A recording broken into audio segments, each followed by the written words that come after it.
నమస్తే. శ్రీమాత్రే నమః. మన పురాణాల్లో ఎందరో రాక్షసులున్నారు. వారిని అంతం చేసిన దైవశక్తుల గురించి కూడా మనం విన్నాం.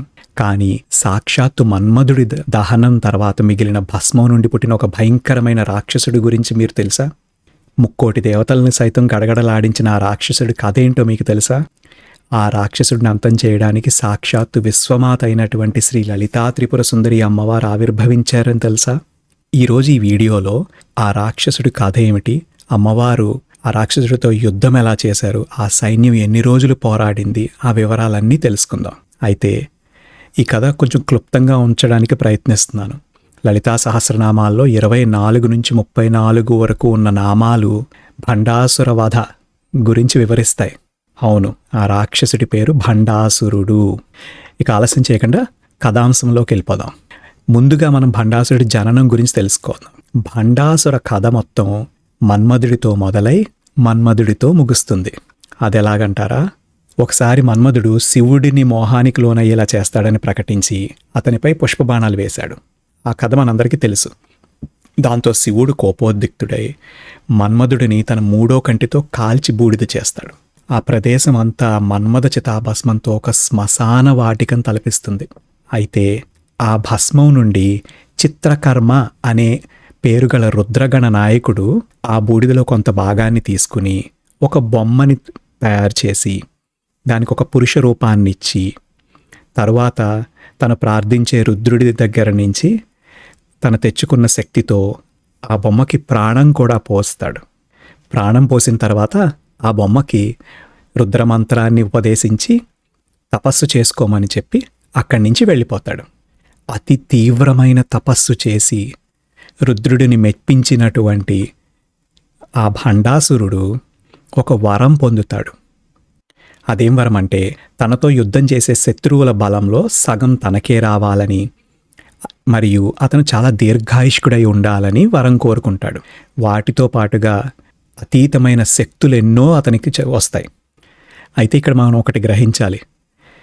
మన్మధుడి చితాభస్మం నుంచి తయారు చేసిన ఒక బొమ్మ ప్రాణం పోసుకుంటే ఇలా రాక్షస గణాలు, రాక్షస బుద్ధి ఎందుకు అభివృద్ధి చెందాయి? ఎందుకంటే మన్మధుడు బూడిద అవ్వడానికి కారణం ఏంటి? అతని మనస్సులోని అహంకారం. సాక్షాత్తు శివుడినే మోహానికి గురి చేయగలననే తన అహంకారం వల్ల శివుడు కోపోద్రిక్తుడై తనని భస్మం చేశాడు. భస్మమయ్యే సమయానికి మన్మధుడిలో ఎంతో అహంకారం పేరుకుపోయి ఉంది కదా, అది ఒక రకమైన రాక్షస గుణం అన్నమాట. అందుకని ఆ తయారు చేసినటువంటి బొమ్మలో రాక్షస గుణాలు పెరిగినాయి. అందుకే మన్మథ భస్మం నుంచి తయారైన రాక్షసుడి పేరు భండాసురుడు. అసురగణాలు పెరిగిపోయాయి. భండాసురుడు శక్తులన్నీ తెచ్చుకున్న తర్వాత తిరిగ్గా కూర్చోలేదు. మిగిలిన బూడిద ఉండిపోయింది కదా, ఆ బూడిద నుండి విశుగ్రుడు, విషంగుడు అనే 2 రాక్షసులను తయారు చేసుకున్నాడు. చూసారా?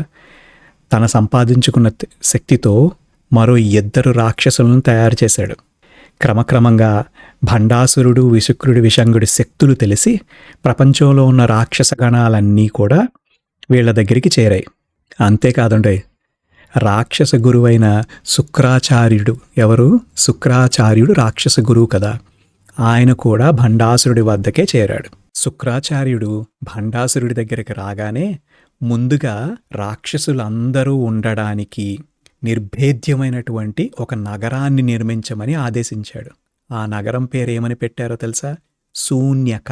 శూన్యక అని చెప్పి మనకి లలితా సహస్రనామాల్లో ఒక శ్లోకంలో వస్తుంది. ఆ సన్నివేశం వచ్చినప్పుడు నేను మీకు వివరిస్తాను. శుక్రాచార్యుడు చేరాడంటే ఏదో ఖచ్చితమైన పన్నాగమే ఉండుంటుంది కదా. ఇన్ని శక్తులు తెచ్చుకున్న భండాసురుడు ఖాళీగా ఉండడు కదా. ఇంద్రుడు మొదలైన దేవతలందరినీ స్వర్గంలో ఓడించి ప్రతి చోట ఒక రకమైన విధ్వంసం సృష్టించి ముల్లోకాలను స్వాధీనం చేసుకున్నాడు.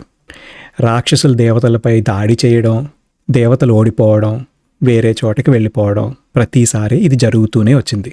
కానీ ఈసారి శుక్రాచార్యుడు భండాసురుడితో మాట్లాడుతూ, గతంలో రాక్షసులు తమపై అనేక సార్లు దాడి చేసినప్పుడు దేవతలు వాళ్ళ కుటుంబాలతో అక్కడి నుంచి వెళ్ళిపోయి ఎక్కడో చోట సంతోషంగానే ఉంటున్నారు, ఏదో ఒక లోకంలో ప్రశాంతంగా ఉంటున్నారు.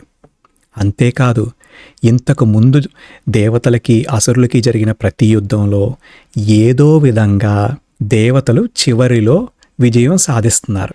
ఈసారి అది జరగకుండా ఉండాలంటే మనం ఏదైనా తీవ్రంగా ఆలోచించాలి అని భండాసురుడితో చెప్పాడు. భండాసురుడు ఏం చేస్తే బాగుంటుందని శుక్రాచార్యుడిని అడిగితే శుక్రాచార్యుడు ఒక కుటిలమైన ఆలోచనతో వచ్చాడు. అదేంటో తెలుసా? ఈ సృష్టిలో కామవాంఛను లేకుండా చెయ్యమని అడిగాడు భండాసురుణ్ణి. కామవాంఛ లేకపోవడం అంటే దేని మీద ఇష్టం లేకపోవడం. కామము అంటే కోరిక, దేని మీద కోరిక లేకపోవడం. పని చెయ్యాలని అనిపించదు, పూజ చెయ్యాలని అనిపించదు, ప్రేమించాలని అనిపించదు, పిల్లల్ని కనాలని అనిపించదు, అసలు ఏ పని చెయ్యాలని అనిపించదు. దానివల్ల ఏమవుతుంది? ఒక రకమైన నిస్సత్తువ జనాల్లో వచ్చేస్తుంది కదా, అవునా? దానివల్ల ఈవెన్చువల్లీ కొత్త జీవితాలు ఏర్పడకుండా ఆపేయచ్చని శుక్రాచార్యుడి ఆలోచన. దీని ప్రభావం నుండి రాక్షసులందరినీ మినహాయించమని కూడా సలహా ఇచ్చాడు. దానివల్ల ఏమవుతుంది? రాక్షస గుణమేమో పెరిగిపోతుంటూ ఉంటుంది. అలాగే దేవతలు, మనుషులు, మిగిలిన అన్ని దైవగణాలు తరిగిపోతూ ఉంటాయన్నమాట. పునరుత్పత్తి ఉండదు కదా. సో లోకాలన్నీ ఒక సమయం తర్వాత అంతమైపోతాయన్నమాట. కామవాంఛ లేకపోవడం వల్ల సృష్టిలో జనాలు ఏ పని తలపెట్టరు. ఒక హోమం చెయ్యరు, ఒక యజ్ఞం చెయ్యరు, ఒకళ్ళతో ఒకళ్ళకి ప్రేమ కానీ ద్వేషం కానీ ఏమీ ఉండవు. వైరము ఉండదు, ప్రేమ ఉండదు. నిస్సత్తువుగా ఇంచుమించు నిర్జీవులుగా ఉండిపోతారు కదా ఇంక వాళ్ళు. వారందరూ ఇలా చివరికి నశించిపోతారు అని అతని ప్రయత్నం మాట. అయితే భండాసురుడు, విశుక్రుడు, విషంగుడు, మిగిలిన రాక్షసులందరూ అన్ని లోకాలలో వాళ్ళు వేసుకున్న పన్నాగాన్ని అమలు చేయడం మొదలుపెట్టారు. ఇది చాలా ఆలస్యంగా గ్రహించిన దేవతలు, ఋషులు దీనివల్ల జరుగుతున్న నష్టాన్ని తెలుసుకుని కంగారు పడి బెంబేలెత్తిపోయి ఎక్కడికి వెళ్ళుంటారు? త్రిమూర్తులని వేడుకున్నారు. అప్పుడు విష్ణుమూర్తి ఏమని చెప్పారంటే, భండాసుడు చేసిన ఈ వ్యూహం తమ పరిధికి మించి ఉంది. మనలందరినీ రక్షించాలంటే మణిద్వీపం అనే ఒక ప్రదేశంలో మాతృస్వరూపమైన ఒక పరాశక్తి కొలువై ఉన్నారు.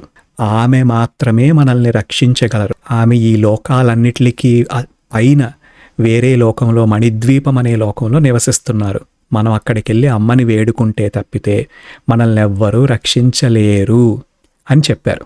ఈ విశ్వంలో ఎక్కడున్నా భండాసురుడికి తెలిసిపోతుంది. విశ్వానికి ఆ అవతల పక్కనున్న విశ్వమాతని ఆశ్రయించడానికి దేవతలందరూ విశ్వానికి ఒక రంధ్రం చేసి ఆ రంధ్రం నుంచి ఈ విశ్వంలోంచి బయటికి వెళ్ళారు. దాన్నే మనం ఇప్పుడు బ్లాక్ హోల్గా పిలుచుకుంటున్నాం. ఆ రంధ్రం ఇప్పటికీ ఉంది. ఇది కేవలం కథ కాదు, మన చరిత్ర. కొన్ని వేల, కొన్ని లక్షల సంవత్సరాల క్రితం జరిగిన మన చరిత్ర. దేవతలందరూ మణిద్వీపం చేరుకున్న తర్వాత మహాశంభుడు చెప్తాడు, ఈ సమస్యకు పరిష్కారం లభించాలంటే లలితాదేవి కోసం ఒక విశేషమైన యజ్ఞాన్ని నిర్వహించాలని మాత్రం చెప్తారు. సాధారణ యజ్ఞాల్లో ఉపయోగించే సాధారణ అగ్నికి తగినంత శక్తి సరిపోదు.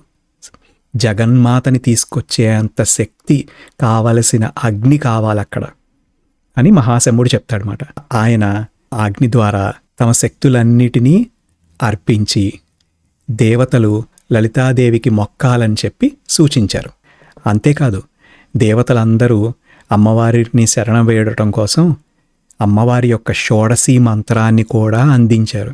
ఇప్పుడు మీకు అర్థమైందా షోడశీ మంత్రం ఎంత శక్తివంతమైందో? సాక్షాత్తు దేవతలందరూ జగన్మాతని లలితాస్వరూపంలో కిందకి తీసుకురావడానికి జపం చేసినంత గొప్ప మంత్రం అది. దేవతలందరూ ఒక రహస్యమైన ప్రదేశానికి వెళ్ళిపోయి అక్కడ ఒక అగ్నిగుండాన్ని తయారు చేసుకున్నారు. అయితే వీళ్ళందరికీ మనసులో ఒక చిన్న భయం ఉంది. ఈ విషయం కనుక భండాసురుడికి తెలిసిందా, భండాసురుడు ఇక్కడికి వచ్చి ఈ యజ్ఞాన్ని నాశనం చేయడమే కాకుండా దేవతల్లో చాలామందిని మట్టు పెడతాడేమో అన్న ఒక భయం.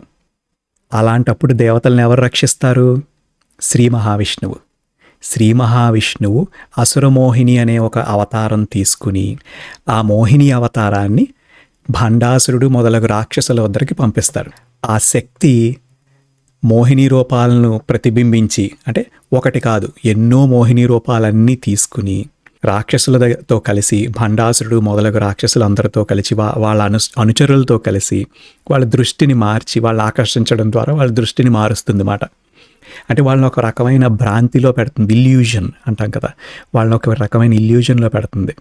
ఇక్కడ ఈ యాగశాల దగ్గర మహాశంభుడు విశాలమైన ఆ పెద్ద అగ్నికుండంలో జ్ఞాన అగ్ని అంటే తన జ్ఞానం చేత అతి పవిత్రమైనటువంటి, జ్ఞానం కంటే అతి శక్తివంతమైనది ఏదీ లేదు అని మనకి ఇక్కడ తెలుస్తుంది. జ్ఞానాగ్నిని వెలిగించి దాంట్లో దేవతలు తన సొంత శక్తులను త్యాగం చెయ్యాలని చెప్తారన్నమాట. అంటే వాళ్ళ శక్తిని అగ్నిగుండంలో విడిచిపెట్టాలి, హవిస్సుగా విడిచిపెట్టాలన్నమాట.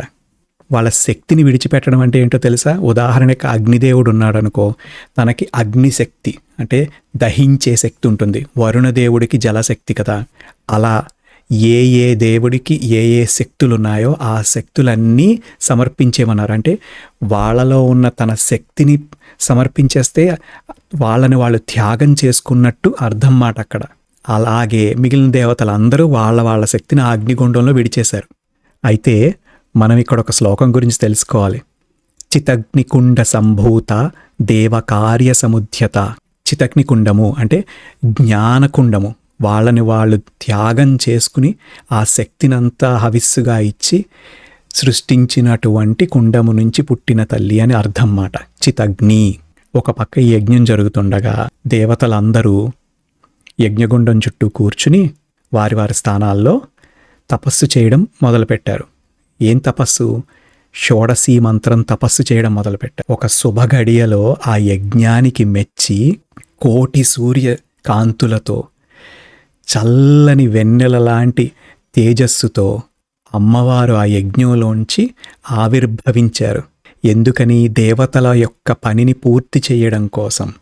చితగ్నికుండ సంభూత దేవకార్య సముద్యత. ఇప్పుడు అర్థమైందా ఆ శ్లోకానికి భావం? నేను లలితా సహస్రనామాల్లోని పదాలకు అర్థం చెప్తూ ఇంకొక వీడియో చేశాను.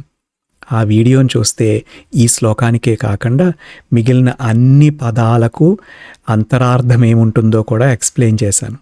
అది డిస్క్రిప్షన్లో పెడతాను, చూడండి. కథలోకి వద్దాం. ఇది అమ్మవారి ఆవిర్భావం గురించి కథ మాట. అమ్మవారు ఆ చితగ్నికుండం నుంచి బయటికి రాగానే దేవతలు సంతోషంతో ఆమెను స్తుతించారు మాట. అమ్మవారికి జరిగిందంతా చెప్పారు. వాళ్ళు ఎలా బలహీనులైపోయారో చెప్పి వాళ్ళని, లోకాలన్నిటినీ రక్షించమని భండాసురుడి బారి నుంచి వేడుకున్నారు. సర్వోత్కృష్టమైనటువంటి మాతృమూర్తి కదా ఆ అమ్మవారు. ఎలా ఉన్నారో లలితా సహస్రనామాల్లో మొదట్లో ఉన్న శ్లోకాల్లో మనకి క్లియర్గా వర్ణిస్తారు. నేను ఆ శ్లోకాలు మీకు ఎక్స్ప్లెయిన్ చేసినప్పుడు మీరు లలితా సహస్రనామం వీడియో చూస్తే మీకు అర్థమవుతుంది మాట. అమ్మవారు ఎలా వచ్చారు? ఉద్యద్భాను సహస్రాభా చతుర్బాహు సమన్విత రాగస్వరూప పాసాఢ్య క్రోధాకారాంకుశోజ్వల. అమ్మవారు 1000 మంది సూర్యులు ఉదయించిన సూర్యకాంతితో ఉన్నారంట. 4 బాహువులు కలిగి పాసము అంకుశము కలిగి ఉన్నారన్నమాట. ఇంకా అమ్మవారు ఏ రంగులో ఉన్నారు? ఎర్రటి దానిమ్మ రంగులో ఉన్నారన్నమాట. అలా ఎంతో మంచి వర్ణన ఉంది లలితా సహస్రనామంలో. అమ్మవారు ఎలా ఉద్భవించారు, ఉద్భవించిన తర్వాత అమ్మ ఎలా ఉన్నారో అదంతా డీటెయిల్డ్గా ఉంది. ఈ వీడియోలో భస్మాసురుడి కథ వరకు మాత్రమే ఫోకస్ చేద్దాం. అమ్మవారు ఉద్భవించిన తర్వాత అమ్మ లేత దానిమ్మ రంగులో ఎర్రగా ఉన్నారు కదా. లోకాలన్నీ రంగు మారడం మొదలైనవి అంట. కేవలం మణిద్వీపం దగ్గర కాదు, మొత్తం లోకాలన్నీ, అన్ని యూనివర్సెస్ కలర్ మారిని అంట అమ్మవారి రంగులో. అంత ప్రకాశవంతమైనటువంటి రూపం మాట. నేను అమ్మ గురించి వర్ణించి మొదలు పెడితే మళ్ళీ అక్కడికి వెళ్ళిపోతాను.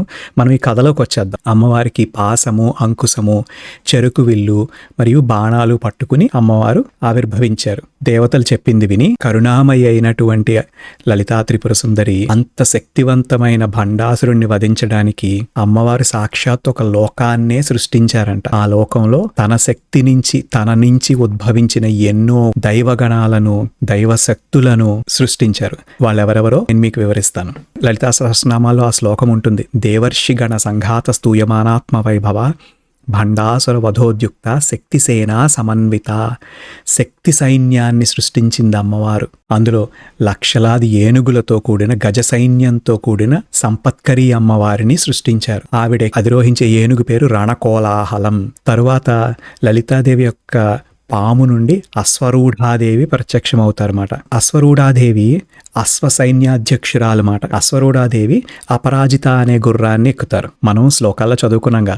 సంపత్కరీ సమారూఢ సింధురవ్రజ సేవిత అశ్వారూఢాధిష్ఠితాశ్వా కోటి కోటిభిరావృత. అశ్వారూఢాదేవి మాట. తరువాత లలితా త్రిపుర సుందరి అమ్మవారు అన్ని రకాల ఆయుధాలతో నిండిన శ్రీచక్రము అనే రథంపై యుద్ధానికి తన ప్రయాణాన్ని ప్రారంభించారన్నమాట. శ్రీచక్రానికి 4 వేదములు 4 చక్రాలుగా ఉంటాయి. లలితాదేవి హృదయం నుండి ఒక చిన్న బాలా త్రిపుర సుందరి స్వరూపం ఆవిర్భవించారు. లలితాదేవి బుద్ధి నుండి శ్యామలాదేవి ఆవిర్భవించారు. శ్యామలాదేవి లలితా త్రిపుర సుందరి అమ్మవారి మంత్రి. శ్యామలాదేవి గేయ చక్ర అనే రథాన్నెక్కి పయనిస్తారన్నమాట. గేయ చక్ర రథారూఢ మంత్రిని పరిసేవిత. గేయ చక్రాన్ని అధిరోహించిన శ్యామలాదేవి మంత్రి. ఆ మంత్రి అమ్మవారిని సేవిస్తారు. లలితాదేవి నేను అనే ఆ భావం నుంచి వారాహి అమ్మవారు పుట్టారు. మనందరికీ వారాహి అమ్మవారి గురించి తెలుసు కదా. వారాహి పూజలు చేశాం మనం చాలామంది. వారాహి అమ్మవారు ఉద్భవించారన్నమాట. వారాహి అమ్మవారు కిరిచక్రం అనే రథాన్ని ఎక్కి వచ్చారన్నమాట. కిరిచక్ర రథారూఢ దండనాథ పురస్కృత. వారాహి అమ్మ లలితా త్రిపుర సుందరి అమ్మవారి సైన్యాధ్యక్షురాలు. శ్యామలాదేవి మంత్రి. అశ్వారూఢాదేవి అశ్వగణానికి అధినేత్రి. ఆవిడ అపరాజిత అనే గుర్రం ఎక్కువ వస్తారు. అలాగే సంపత్కరి అనే అమ్మవారు గజ సైన్యానికి అధ్యక్షురాలు. ఆమె రణకోలాహలం అనే గజాన్ని ఎక్కి వస్తారు. లలితాదేవి హృదయం నుండి మార్తాండ భైరవుడు పుట్టాడు. ఇంకా లలితాదేవి దవడల నుండేమో ముంగీస రూపంలో అంటే ముంగీస ముఖం కలిగిన నకులేశ్వరి దేవి అనే దేవత జన్మించారు మాట. వీళ్లే కాకుండా లక్షలాది మంది యోగిణులు భైరవులు ఎంతో మంది శక్తి సైన్యాలు పుట్టుకొచ్చాయన్నమాట. అమ్మవారి భావనా మాత్రం చేత కొన్ని లక్షల సైన్యాలు పుట్టుకొచ్చాయి. అమ్మ తలచినంతనే. అమ్మవారి శక్తిని ఊహించండి. ఇప్పుడు ఒకవైపు అమ్మవారిలా తన లోకాన్నే సృష్టిస్తుంటే, మరోవైపు ఈ అసురమోహిని అనే శక్తి ఈ రాక్షసులని భండాసురుని వీరందరినీ ఒక మాయలో ఉంచింది కదా. ఆ మాయ తొలగిపోవడం మొదలైంది. తొలగిపోగానే భండాసురుడికి ఏవో పీడకలలు రావడం మొదలైనమాట. ఏం జరుగుతోందో ఏంటో అని చెప్పి తన గూఢచారుల్ని పిలిచి అడిగితే గూఢచారులు చావు కబురు చల్లగా చెప్పారు. ఏమని? లలితా త్రిపుర సుందరి అమ్మవారు లలితా త్రిపుర సుందరి అమ్మవారు శ్యామలాదేవి వారాహిదేవి మొదలగు లక్షలాది సైన్యంతో శూన్యక నగరం మీదకి దండెత్తి వచ్చారు అని తెలిసింది. ఈ వార్త వినగానే భండాసురుడికి చాలా కోపం వచ్చింది. ఎందుకంటే నా మీదకి ఆడవాళ్ళ యుద్ధానికి రావడం ఏంటి, నన్ను ఓడించడానికి అని వాళ్ళని చాలా తక్కువ అంచనా వేశాడు. చాలా తప్పు చేశాడు. ఆడవాళ్ళని అక్కడ చిన్న చూపు చూశాడు మాట. అమ్మవారిని అండర్ ఎస్టిమేట్ చేశాడు మాట. ఇక్కడి నుంచి యుద్ధం ఎలా జరిగిందో కథ మొదలవుతుంది. బాలకాండ ఎలా అయితే ఉందో రామాయణంలో అలా అమ్మవారి ఆవిర్భావం చూసాం. అలాగే యుద్ధకాండ ఉంది కదా, అలాగే ఇక్కడ కూడా ఆ యుద్ధం ఎలా జరిగిందో వివరిస్తాను. అమ్మవారితో భస్మాసురుడి యుద్ధం 4 రోజులు జరిగింది. అయితే ఏంటి 4 రోజుల్లోనే యుద్ధం అయిపోయిందా అని మనం అనుకుంటాం. కాదు, అదంత తేలిగ్గా జరిగిన యుద్ధం కాదు. ఒక చిన్న లెక్క మీకు ఎక్స్ప్లెయిన్ చేస్తాను, నన్ను ఫాలో అవ్వడానికి ట్రై చేయండి. కలియుగం 4,32,000 సంవత్సరాలుగా చెప్తామన్నమాట. ఓకే, కలియుగానికి ముందు ద్వాపరయుగం కదా. ద్వాపరయుగం కలియుగానికి ట్వైస్ లాంగ్ ఉంది, అంటే 8,64,000 సంవత్సరాలు.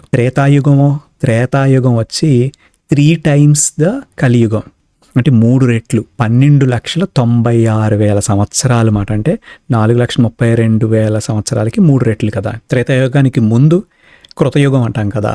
కృతయుగం కలియుగానికి 4 రెట్లు, అంటే 17,28,000 సంవత్సరాలు. ఫాలో అవుతున్నారా? ఇప్పుడు ఇది ఎందుకు తీసుకొచ్చానంటే ఈ 4 ఇయర్స్ని కలపాలన్నమాట. కలియుగాన్ని, ద్వాపరయుగాన్ని, త్రేతాయుగాన్ని, సత్యయుగాన్ని లేదా కృతయుగాన్ని, ఈ అన్నీ కలిపితే ఒక కల్పము అని అంటమాట. అంటే ఒక కల్పం అంటే 43,20,000 సంవత్సరాలు, 43,20,000 ఒక కల్పం అంటే. ఓకే, బ్రహ్మదేవుడు మన తలరాతలు రాస్తాడు కదా బ్రహ్మదేవుడికి 1000 కల్పాలు ఒక హాఫ్ డే. మీరు ఫాలో అవుతున్నారా? ఒక కల్పం అంటే 43,20,000 ఇయర్స్. అలాంటివి 1000 కల్పాస్ కలిపితే బ్రహ్మకి ఒక హాఫ్ డే, అంటే ఒక ఫుల్ డే ఫినిష్ అవ్వాలంటే బ్రహ్మగారికి, డే అంటే నా ఉద్దేశం ఒక 24 hour టైం పీరియడ్ అనుకోండి. ఒక ఫుల్ టైం పీరియడ్ ఫినిష్ అవ్వాలంటే 1 డే ఫినిష్ అవ్వాలంటే బ్రహ్మ టైంలో 2000 కల్పాస్ అవ్వాలి. అంటే 2000 కల్పాలంటే 2000 మల్టిప్లై చేయాలి దేంతో? 43,20,000తో. అది బ్రహ్మదేవుడికి ఒక రోజు, ఒక 24 గంటల సమయం. బ్రహ్మదేవుడు 100 సంవత్సరాలు నివసిస్తాడు కదా.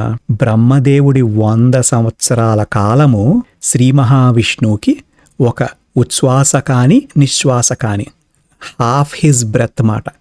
Either inhale or exhale. మీరు నన్ను ఫాలో అవ్వాలి జాగ్రత్తగా, కొంచెం ఇది కొంచెం కన్ఫ్యూజింగ్గా ఉండొచ్చు. విష్ణుమూర్తి అని ఒక బ్రీద్ చేసినా బ్రీద్ అవుట్ చేసినా ఆ కాల పరిమితి 100 బ్రహ్మ సంవత్సరాలు. అంటే విష్ణుమూర్తి ఒకసారి శ్వాస తీసుకుని వదిలేస్తే 200 బ్రహ్మ ఇయర్స్ అవుతాయన్నమాట. అర్థమైందా? దీన్ని బట్టి విష్ణుమూర్తికి 1 డే ఫినిష్ అవ్వాలంటే ఎన్ని సంవత్సరాలు ఉంటాయో నాకు తెలిసి క్యాల్కులేట్ చేయడం నాకు కూడా రాదు. ఓకే, ఇప్పుడు లలితా త్రిపుర సుందరి అమ్మవారితో భండాసురుడి యుద్ధం 4 రోజులు జరిగింది అని నేను అన్నప్పుడు, మీరు మన మానవ జన్మలో మనం తీసుకున్న 4 రోజులు 24 గంటలు లెక్కేస్తే సరిపోదు. విష్ణుమూర్తి సాక్షాత్తు లలితా స్వరూపం. సో విష్ణుమూర్తి ఒక శ్వాస 100 బ్రహ్మదేవుల సమయం అయితే, బ్రహ్మదేవుడికి 2000 కల్పాలు ఒక రోజు అయితే, ఒక కల్పం అంటే 43,20,000 సంవత్సరాలు అయితే, ఆ యుద్ధం ఎంత ఘోరంగా ఎన్నాళ్ళు జరిగుంటుంటుందో ఆలోచించండి. ఏంటి యుద్ధం ఇన్నాళ్ళు జరిగిందని ఇంతలా ఎక్స్ప్లెయిన్ చేస్తున్నాను, కానీ యుద్ధం గురించి చెప్పట్లేదని అనుకోకండి. నెక్స్ట్ మనం దాని గురించే నేర్చుకోబోతున్నాం. ఇప్పుడు మీకు క్లియర్గా అర్థమైంది కదా. ఈ యుద్ధం 4 రోజులు జరిగింది. భండాసురుడు ఆడవాళ్ళ నా మీదకి యుద్ధంకి వచ్చారా అని చెప్పి వీళ్ళందరినీ తక్కువ అంచనా వేశాడు కదా. అండర్ ఎస్టిమేట్ చేసిన దాంతో ఏం చేశాడంటే ఒక 10 మంది అక్షౌహిణి సైన్యంతో పాటు ధర్మద అనే రాక్షసుడిని యుద్ధానికి పంపించాడు. 10 అక్షౌహిణి సైన్యాలు అంటే మనం ఇక్కడ కూడా ఒక చిన్న మ్యాథ్ ఉంది, సారీ ఎక్కువ మ్యాథ్ చెప్తున్నాను అనుకోవద్దు. ఒక అక్షౌహిణి అంటే ఏంటంటే 1:1:3:5 రేషియోలో ఉంటారన్నమాట. అంటే ఒక రథం ఉందనుకో, ఆ రథంతో పాటు ఒక ఏనుగు, 3 గుర్రాలు, 5 సైనికులు ఉంటారన్నమాట. అర్థమైందా? సో అంటే ఒక అక్షౌహిణి సైన్యం అంటే 21,870 రథాలు ఉంటాయి, చారియట్స్. దాంతోపాటు 1:1 కదా, 21,870 ఎలిఫెంట్స్ కూడా ఉంటాయి, ఏనుగులు ఉంటాయి. దానికి 3 టైమ్స్ గుర్రాలు ఉంటాయి, అంటే 65,610 గుర్రాలు ఉంటాయి. దానికి 5 టైమ్స్ సైనికులు ఉంటారు, అంటే 1,09,350 మంది సైనికులు. 1:1:3:5 రేషియో కదా. సో వీళ్ళందరినీ రఫ్గా చూసుకుంటే ఓవరాల్గా ఒక 2 lakhs వరకు ఉంటారన్నమాట. అది ఒక అక్షౌహిణి. అలాంటి 10 అక్షౌహిణుల సైన్యాన్ని పంపించాడు. అర్థమైంది కదా. ఇప్పుడు వీళ్ళందరినీ తీసుకుని ఎవరు వెళ్ళారు? ధర్మద అనే రాక్షసుడు వెళ్ళాడు అన్నమాట యుద్ధానికి. యుద్ధం మొదలైంది. అది చూసిన సంపత్కరీదేవి గజ సైన్యంతో పాటు ఉన్నారు కదా. సంపత్కరీదేవి అమ్మవారికి నమస్కరించుకుని యుద్ధానికి ముందుకెళ్లారు. ఆ సైన్యంతో సహా ధర్మదుడితో యుద్ధం మొదలుపెట్టారు. ఈ యుద్ధాలేవి మనం ఇంతకు ముందు విన్న యుద్ధాల్లాగా ఎట్టి పరిస్థితుల్లో ఉండవు. వాటిలన్నిటిని మించి ఉంటుంది మాట. అంతమంది సైన్యం ఉన్నారంటే ఎంత యుద్ధం జరుగుతుందో మీరు ఆలోచించండి. ఓకే, 10 అక్షౌహిణుల్ని సంహరించి మిగిలిన రాక్షసుల్ని యుద్ధ భూమి నుండి తరిమేసి భండాసురుడిని కూడా హతమార్చి విజయంతో వెనక్కి తిరిగి వస్తారు. ఈ పారిపోయిన రాక్షసులు భండాసురుడి దగ్గరికి చేరుకుని జరిగిందంతా చెప్తారన్నమాట. అప్పుడు మొట్టమొదటిసారి భండాసురుడికి తన సైన్యాన్ని ఓడించగలిగే సైన్యం ఒకటి సృష్టిలో ఉంది అని తెలుసుకున్నాడు. అప్పటి వరకు నిర్భేద్యంగా నిరాటంకంగా దైవశక్తులన్నిటిని ఓడించడం అలవాటు పడిపోయిన భండాసురుడు మొదటిసారి ఓటమిని చవిచూశాడు. అది తెలుసుకుని భండాసురుడు కురుండ అనే రాక్షసుడిని పిలిచి ఈసారి డబల్ చేశాడనమాట. 20 మంది అక్షౌహిణుల సైన్యంతో యుద్ధానికి పంపించాడు. అప్పుడు అశ్వారూఢాదేవి యుద్ధానికి వెళ్ళారన్నమాట. అశ్వారూఢాదేవికి అశ్వసైన్యాన్ని అంతటికి సైన్యాధ్యక్షురాలు కదా. తన మొత్తం సైన్యంతో, గుర్రపు సైన్యంతో నిమగ్నమై యుద్ధం చేసి వాళ్ళందరినీ ఓడించి కురుండుని చంపేసింది. ఈ విషయం తెలుసుకున్న భండాసురుడు కోపం తెచ్చుకోవడం మొదలుపెట్టాడు. అప్పటి వరకు చాలా సింపుల్గా తేలికగా తీసుకున్నాడు కదా. ఇప్పుడు తనకి కోపం వస్తుంది మాట. అందుకని ఈసారి ఏం చేశాడంటే, తన దగ్గర ఎంతోమంది సైన్యాధిపతులు ఉన్నారు, తను కూడా కోట్ల మంది సైన్యాన్ని పెంచుకున్నాడు కదా. సృష్టిలో కామ్యం అనేది తొలగించేసుకుని ఇక్కడ రాక్షసులు ఏం చేశారు, వాళ్ళ సైన్యాన్ని పెంచుకుంటూ పోయారు కదా. అందుకని ఏం చేశాడంటే, ఓకే ఇంక వేరే ఎవరిని పంపించొద్దు, మన సైన్యాధిపతులనే పంపించేద్దాం అని డిసైడ్ అయ్యి తన సైన్యాధిపతుల్లో ఒక 5 పిలిచాడు. పిలిచి ఇప్పటికీ ఒక 30 అక్షౌహిణుల సైన్యాన్ని మనం కోల్పోయాం, అందుకని ఈసారి మీరు ఒక 100 అక్షౌహిణుల సైన్యాన్ని పట్టుకెళ్ళండి అని చెప్పి యుద్ధంలోకి పంపించాడు. ఈ 5 సైన్యాధిపతులు తమ దగ్గర ఉన్న భ్రాంతి అనే ఒక శక్తిని ఉపయోగించారన్నమాట. ఆ శక్తి వల్ల శత్రువుల్ని ఒక రకమైన భ్రాంతిలో పెట్టగలుగుతారు. ఏ భ్రాంతి అంటే ఈ 100 మంది అక్షౌహిణులతో కలిసి ఆ భ్రాంతి అనే శక్తిని ఉపయోగించి సర్పిణి అనే ఒక రాక్షసిని సృష్టించారన్నమాట. భ్రాంతి శక్తి నుంచి సర్పిణి అనే రాక్షసి జన్మించింది. ఆ సర్పిణి నోటి నిండా పాములు, ఆమె లక్షల మంది పాముల్ని సృష్టించేసింది. అవన్నీ దేవతల మీదకి యుద్ధం చేయడం మొదలుపెట్టే. ఈ 100 మంది అక్షౌహితుల సైన్యమే కాకుండా ఈ సర్పిణి మరియు సృష్టించినటువంటి సర్పాలు ఇవన్నీ కూడా యుద్ధం చేయడం మొదలుపెట్టాయి. చూసి లలితాదేవి దవడల నుంచి ఎవరు జన్మించారు గుర్తుందా? నకులేశ్వరి మాత. నకులేశ్వరి దేవి ముంగిస రూపంలో ఉంటారు కదా, మీకు అర్థమైందా? పాము ముంగిస. సృష్టిని అంతా సృష్టించిన అమ్మవారికి ముందేం రాబోతుందో తెలీదా? నకులేశ్వరి దేవి అమ్మవారిని వేడుకొని తన సైన్యాన్ని అంతటినీ తీసుకుని గరుడ వాహనం పైన కూర్చుని యుద్ధానికి వెళ్ళారు. నకులేశ్వరి దేవి నోటి నుంచి లక్షల ముంగిసలు ఉద్భవించినాయి మాట. ఆ ముంగిసలన్నీ ఆ సర్పాలతో యుద్ధం చేయడం మొదలైనవి. ఒక భయంకరమైన యుద్ధం మొదలైంది. ఎంత భయంకరమైన యుద్ధం అంటే ఎక్కడ చూసినా చచ్చి పడిపోయిన పాములు, ఎక్కడ చూసినా రక్తం ప్రవహిస్తుంది. అలాంటి భయంకర యుద్ధం జరుగుతుంది. ఇది అలా చాలాసేపు కొనసాగిన తర్వాత చివరికి నకులేశ్వరి దేవి గరుడాస్త్రం ఉపయోగించి ఆ సర్పిణీ శక్తిని నాశనం చేసేసింది. అర్థమైందా మీకు? తర్వాత ఆమె దగ్గర ఉన్న పట్టిసం అనే ఆయుధం ఉపయోగించి ఆ 5 సైన్యాధిపతుల్ని వధించేశారు. ఇప్పుడు తన సొంత సైన్యాధిపతులే వధింపబడ్డారు కనుక భండాసురుడికి ఈ యుద్ధం యొక్క తీవ్రత ఏంటో అర్థమైంది. అది తెలుసుకుని మనం ఇలా ఏదో ఎవరో ఒకరిని పంపించేస్తే కుదరదు, మనం కూడా ఒక ప్లాను స్ట్రాటజీ ఫాలో అయిపోదామని చెప్పి తన టీంని అంతటినీ పిలిచాడనమాట. అఖిలపక్ష సమావేశం అంటాం కదా, హైకమాండ్ మీటింగ్ అలాంటిది ఇది. శుక్రాచార్యుడు, మంత్రులు, తన కుమారులు వీళ్ళందరినీ పిలిచి ఒక మీటింగ్ ఏర్పాటు చేసి ఒక వ్యూహం రచించారన్నమాట. అందుకని ఈసారి ఏం చేశారంటే తన దగ్గర ఉన్నటువంటి వరాహక అనే రాక్షసుడిని పిలిచి సైన్యాధిపతుల్లో కూడా మిగిలిన సైన్యాధిపతుల్లో చాలా శక్తివంతులైనటువంటి 7 సైన్యాధిపతుల్ని పిలిచాడు. ఇందాక ర్యాండమ్గా ఒక 5 పంపించాడు కదా, ఇప్పుడు 7 సైన్యాధిపతుల్ని పిలిచాడు. పిలిచి ఆ వరాహక అనే రాక్షసుడితో పాటు యుద్ధానికి వెళ్ళమన్నారన్నమాట. ఈ 7 సైన్యాధిపతులకి ఒక వరం ఉంది. ఆ వరం ఏంటంటే కేవలం వాళ్ళ వైపు చూడడం చేతనే జనాలు నిశ్చేష్టులైపోతారన్నమాట. కదలకుండా మెదలకుండా అలా ఉండిపోతారు.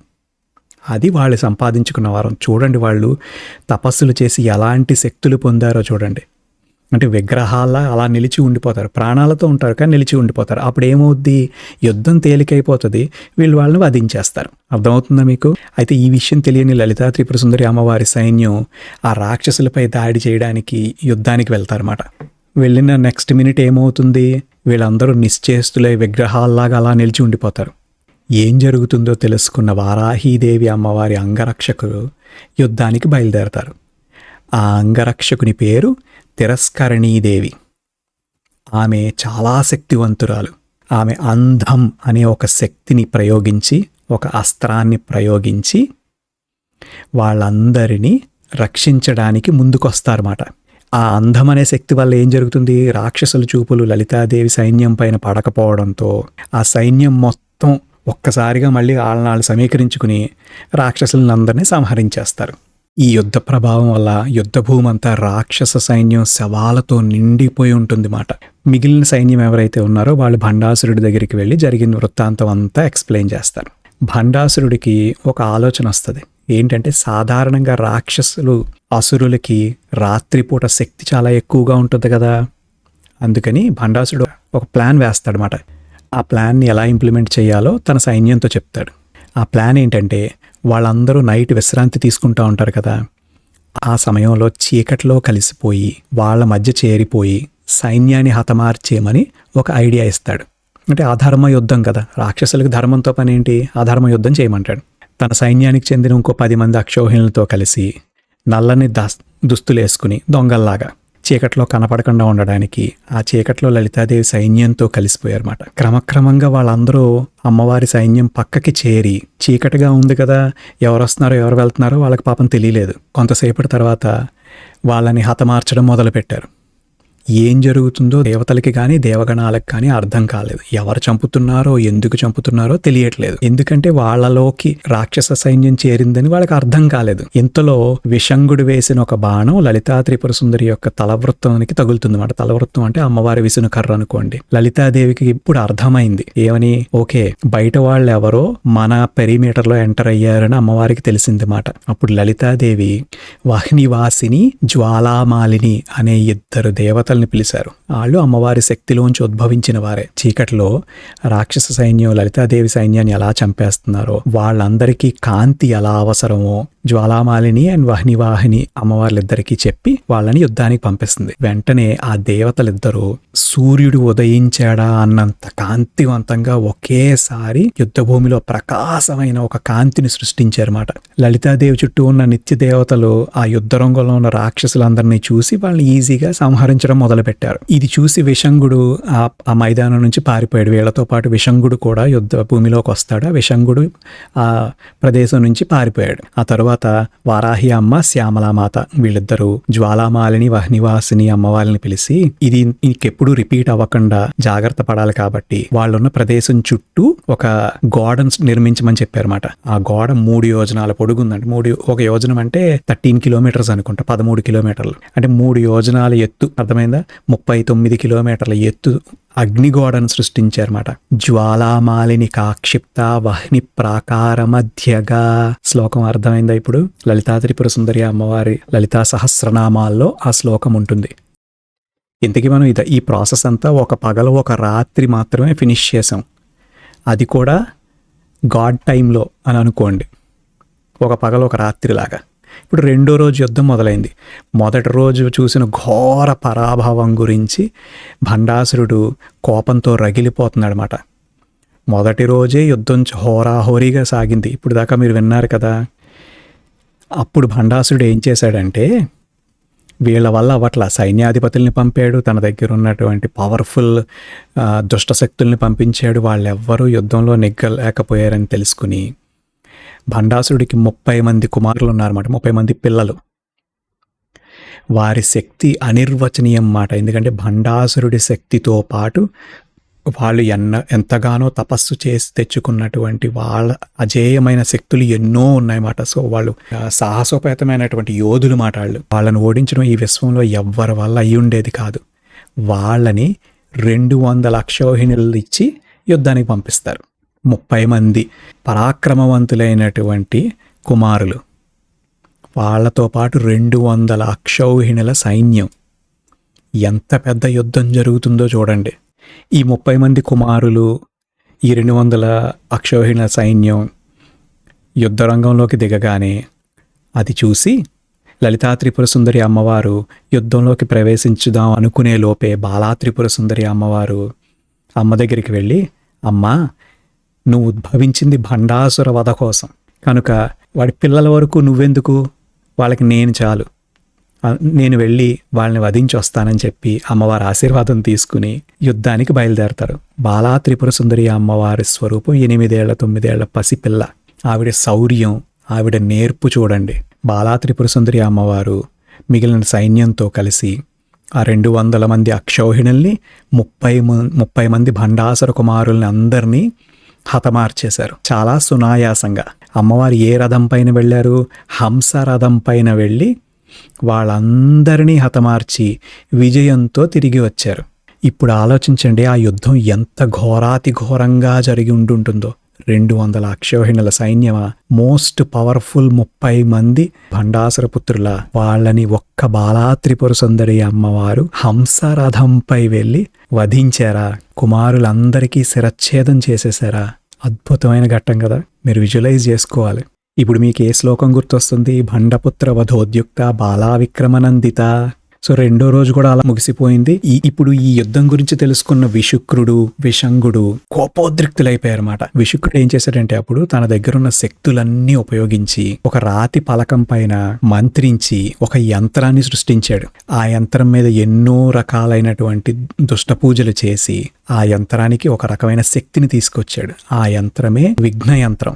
ఆ విఘ్న యంత్రాన్ని లోపల పెడదామంటే 3 యోజనాల ఎత్తులో జ్వాలామాలిని అమ్మవారు అక్కడ ఒక పెరిమీటర్ వాల్ కట్టేశారు కదా ఇందాక, అందుకని ఆకాశంలోకి ఎగిరి ఆ యంత్రాన్ని దేవతల మధ్య విసిరేశాడనమాట. ఈ యంత్రం విఘ్న యంత్రం కదా, విఘ్న యంత్రం వల్ల ఏం జరుగుతుంది, ఏ పని చేయాలన్నా విఘ్నాలు వస్తాయన్నమాట. అయితే శ్యామలాదేవి వారాహి అమ్మవారు ఇద్దరూ కలిసి సైన్యాన్ని ఉత్తేజపరచడానికి వాళ్ళ దగ్గరికి వెళ్తే సైన్యం చాలా నీరసంగా అయిష్టంగా, ఇవాళ యుద్ధం ఏం చేస్తాంలే అమ్మా, ఈ యుద్ధం ఎవరి కోసం అమ్మా, లేకపోతే ఇవాళ వెళ్ళలేమమ్మా, ఇలా ఏదో ఒక కారణం చెప్పడం మొదలు పెట్టారు. ఆటంకాలు చూసారా, అంటే లేజినెస్ ఒక ఆటంకం, ఇంట్రెస్ట్ లేకపోవడం ఒక ఆటంకం, ఇలా రకరకాల ఆటంకాలు వాళ్ళలో వాళ్ళే సృష్టించుకున్నారన్నమాట. ఆ యంత్ర ప్రభావం వల్ల సోమరతనం వచ్చేసింది, యుద్ధం చెయ్యాలని కూడా అనిపించట్లేదు. కొంతమంది అయితే మేము పడుకుంటాం అంటున్నారు.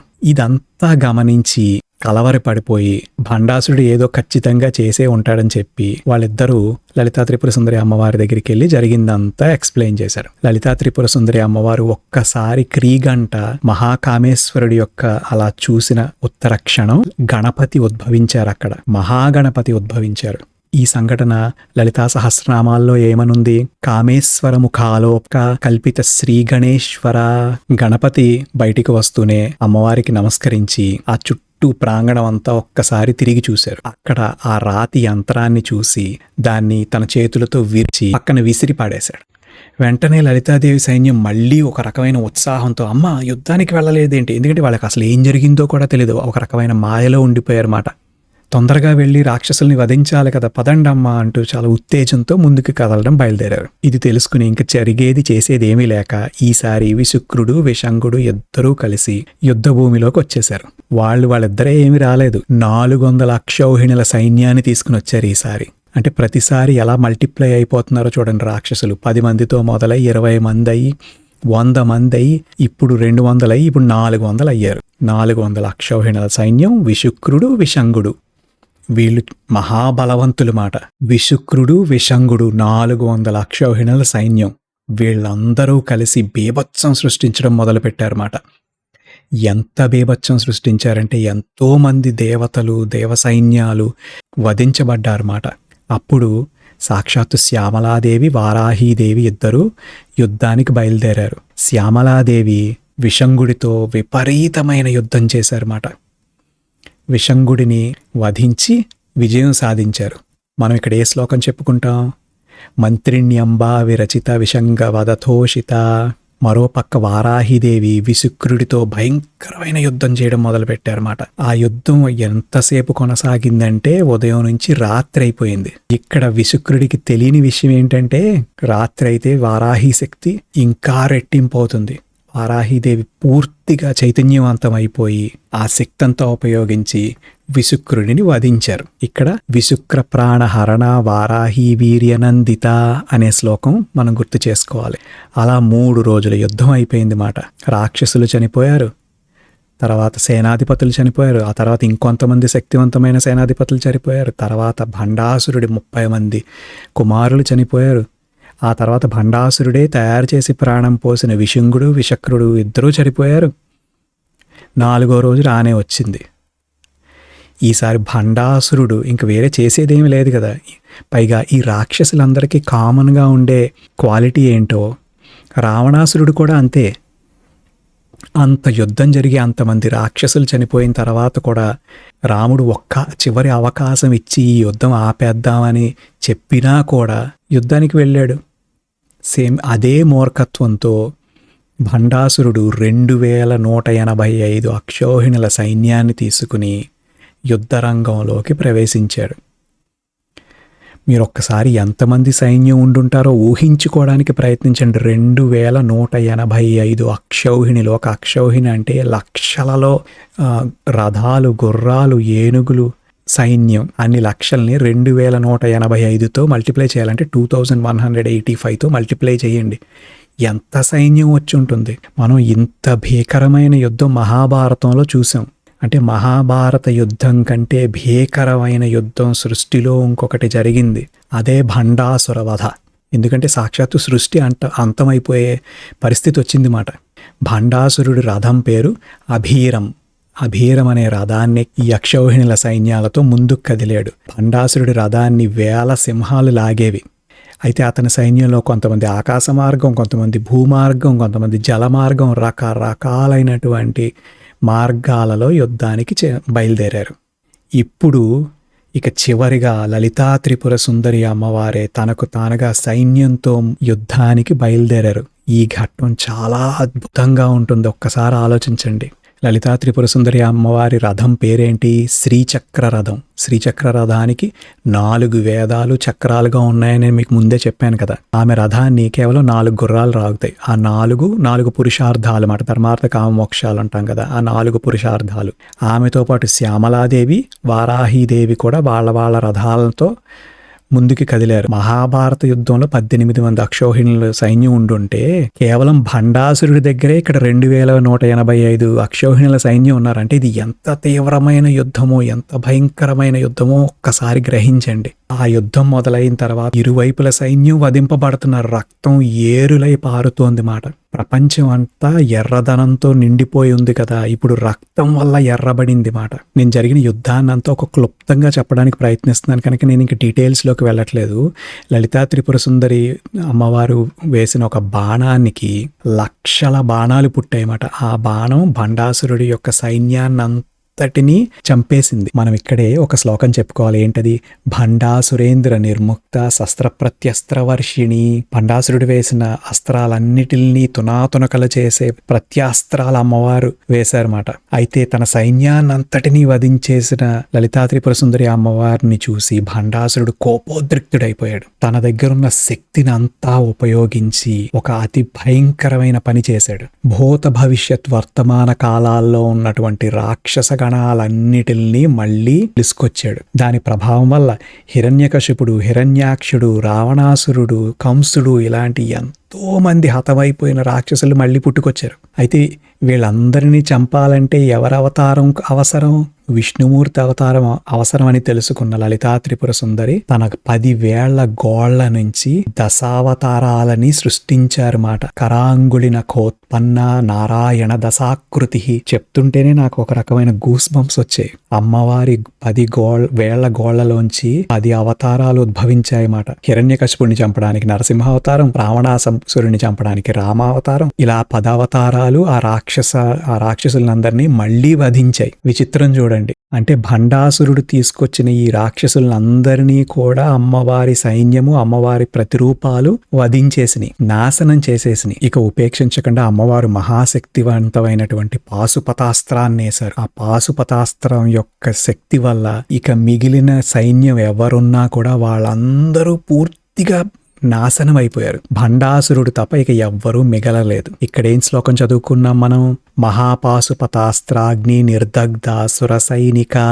ఇలా ఈ దశావతారాలు పుట్టిన రాక్షసులందరినీ చంపేసిన తర్వాత ఇంకెవరు మిగిలారు? భండాసురుడు మాత్రమే మిగిలాడు. అప్పుడు లలితా త్రిపుర సుందరి అమ్మవారు మహాకామేశ్వరుణ్ణి తలుచుకుని మహాకామేశ్వరాస్త్రాన్ని ప్రయోగించారు భండాసురుడి మీద. అతి తేజోవంతమైన, అతి శక్తివంతమైన ఆ అస్త్రం మాట. ఆ అస్త్ర ప్రభావం వల్ల భండాసురుడు తునాతునకలై నాశనమై మరణించాడు. ఇప్పుడు మనం ఏం శ్లోకం గుర్తు చేసుకోవాలి? కామేశ్వరాస్త్ర నిర్దగ్ధ సభండాసుర శూన్యక. ఆ అస్త్ర ప్రభావం వల్ల భండాసురుడు ఒక్కటే చావలేదు. శూన్యక నగరం అని భండాసురుడు నిర్మించుకున్నాడు కదా, ఆ నగరం కూడా తునాతునకలైపోయిందంట, నాశనం అయిపోయిందంట. అప్పుడు లలితాదేవి తన కరుణతో, చాలా జాలిగల తల్లి స్వరూపం కదా, మాతృస్వరూపం కదా, తన కరుణతో, తన ప్రేమతో ఎవరైతే మరణించిన దేవతలున్నారో వాళ్ళందరినీ మళ్లీ పునరుద్ధరించి యుద్ధంలో గాయపడిన వాళ్ళందరికీ పూర్తి ఆరోగ్యాన్ని ప్రసాదించి వాళ్ళ శక్తుల్ని వాళ్ళకి వెనక్కి తిరిగిచ్చారు. అప్పుడు దేవతలందరూ సంతోషించి లలితాదేవిని ఎంతగానో స్తుతించి ఈ లలితా సహస్రనామంలోని నామాలతో ప్రార్థించారన్నమాట. బ్రహ్మోపేంద్ర మహేంద్రాది దేవ సంస్తుత వైభవ. అర్థమైందా? ఇప్పుడు మనం ఒక్కటి ఆలోచించాలి. యుద్ధం ముగిసిపోయింది, దేవతలందరూ పునరుజ్జరింపబడ్డారు, కానీ అసలు సమస్య మిగిలే ఉంది. ఏంటి? భండాసురుడు సృష్టించిన ఆ సమస్య ఇంకా మిగిలే ఉంది. కాదు, ఆ సమస్య ఎంతకు మునుపే మొదలైంది. భండాసురుడి జననానికి కారణమైన సమస్య శివుడి కోపానికి బూడిదైపోయిన మన్మధుడు లేడు. మన్మధుడు లేకపోవడం వల్ల సృష్టి కార్యం జరగట్లేదు. దానివల్ల ప్రకృతిలో కోరిక కోల్పోయారు. కోరిక లేకుండా ప్రకృతి నశించిపోతుంది. మనం ఇక్కడ కోరిక అంటే మళ్ళీ కామం ఒక్కటే అని అనుకోకూడదు. కోరిక అంటే ఏదైనా కావచ్చు. అది గ్రహించిన లలితా త్రిపుర సుందరి అమ్మవారు మహాకరుణామూర్తి కదా, మృత సంజీవనిలాగా మన్మధుడిని మళ్ళీ బ్రతికించారు. మన్మధుడికి తన పూర్వ వైభవం వచ్చిందన్నమాట. అంటే తన పూర్వ శక్తి వచ్చింది. కానీ తనని కాల్చి బూడిద చేసింది ఎవరు? సాక్షాత్తు శివుడు కదా. అందుకని తన సశరీరంగా మళ్ళీ తీసుకురాలేదు. ఎందుకంటే అది శివుడికి వ్యతిరేకంగా వెళ్ళడం కదా. అందుకని సశరీరంగా తీసుకురాలేదు. అందుకే మనం ఇక్కడ ఒక శ్లోకం గుర్తు చేసుకోవాలి. హరనేత్రాగ్ని సందగ్ధ కామ సంజీవనౌషధి. అంటే శివుడి చేత భస్మమైపోయినటువంటి మన్మధుడిని సంజీవని లాగా బ్రతికించారు మాట అమ్మవారు. ఇక్కడతో నేను మీకు చెప్పిన శ్లోకాలు పూర్తయినాయి భండాసుర వధ కథ గురించి. అందుకే నేను మీకు మొదట్లో ఏం చెప్పాను? భండాసుర వధ కథ మన్మధుడితో మొదలై మన్మధుడితో ముగుస్తుంది. దీని నుంచి మనం ముఖ్యమైన విషయం నేర్చుకోవాలి. బ్రహ్మాండ పురాణం ప్రకారం చూస్తే భండాసురుడు మనలోని అజ్ఞానం లేదా అహంకారానికి స్వరూపం. నేను మీకు ఇందాక ఎక్స్ప్లెయిన్ చేశాను. లలితా త్రిపుర సుందరి అంటే మన ఆత్మజ్ఞానం మాట, కుండలిని జ్ఞానం అని అర్థం. అమ్మవారు ఆ రాక్షసుడిని వధించడం అంటే ఏంటి? మనలోని అహంకారాన్ని తొలగించి మనకి ముక్తిని ప్రసాదించడం. అర్థమైందా? ఈ అద్భుతమైన కథ ద్వారా మనం తెలుసుకోవలసిన నీతి అదే. ఈ వీడియో ద్వారా ఈ కథను చూసిన మీ అందరికీ ఆ లలితా త్రిపుర సుందరి అమ్మవారి ఆశీస్సులు ఉండాలని మనస్ఫూర్తిగా కోరుకుంటున్నాను. శ్రీ లలితాంబికాయై నమః. శ్రీమాత్రే నమః. స్వస్తి.